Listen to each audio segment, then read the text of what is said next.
اللہ وبرکاتہ الحمدللہ وکفی وسلام علی عبادہ الذین اصطفی اما بعد۔ معزز سامعین و ناظرین،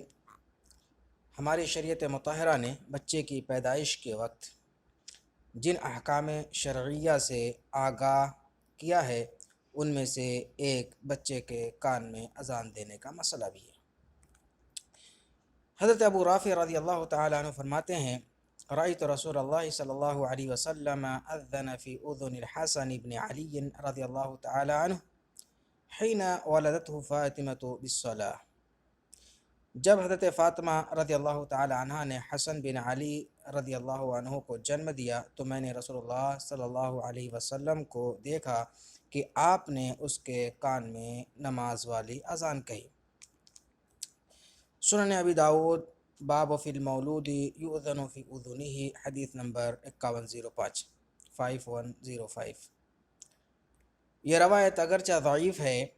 لیکن شروع سے لے کر یہ معمول بے رہی ہے۔ امام ترمذی رحمۃ اللہ علیہ اس روایت کو ذکر کرنے کے بعد فرماتے ہیں والعمل علیہ، اور اس روایت پر عمل موجود ہے۔ اسی بنا پر بعض اہل علم نے بچے کے کان میں صرف اذان کہنے کو جائز قرار دیتے ہیں۔ اذان کہنے کی کچھ حکمتیں ہیں۔ سب سے پہلی حکمت،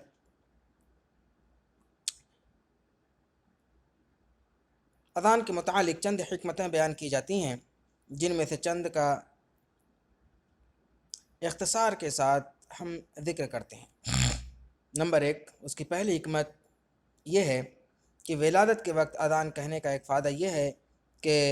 انسان کے کانوں میں سب سے پہلے وہ عالی شان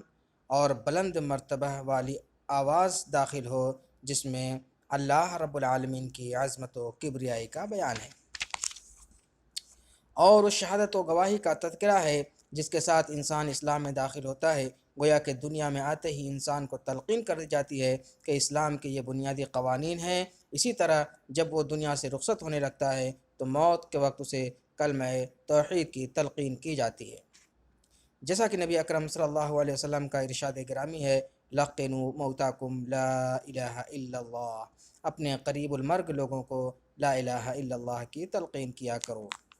صحیح مسلم کتاب الجنائز باب تلقین الموتى لا الہ الا اللہ، حدیث نمبر 916۔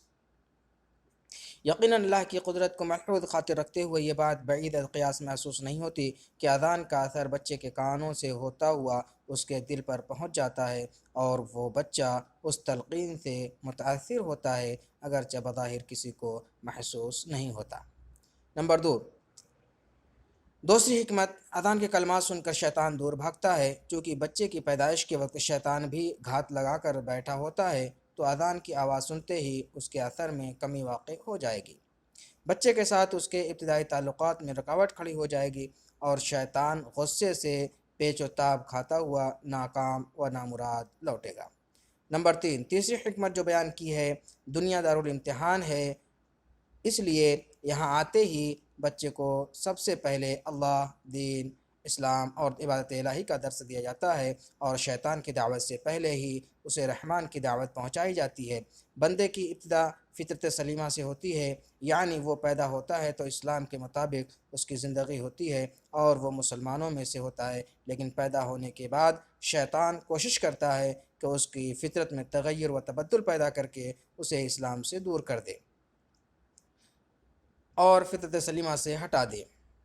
امام ابن قیم رحمۃ اللہ علیہ کے بیان کردہ فوائد اور حکمتیں اس بات کی بہت بڑی دلیل ہیں کہ اسلاف سے اخلاف تک تمام اہل علم نے عقیدہ توحید کے ساتھ ساتھ ایمان کی دعوت دینے کا کس قدر اہتمام کیا ہے۔ شیطان کی دعوت کے سدباب اور خواہش پرستی کی روک تھام کے لیے کس قدر انتھک دوڑ دھوپ کی، حتیٰ کہ انسان کے کانوں میں اسی وقت یہ باتیں ڈال دی جاتی ہیں جبکہ وہ اپنے دنیاوی وجود کی باد نسیم سے لطف اندوز ہونے کی ابتدا اور آغاز کرتا ہے۔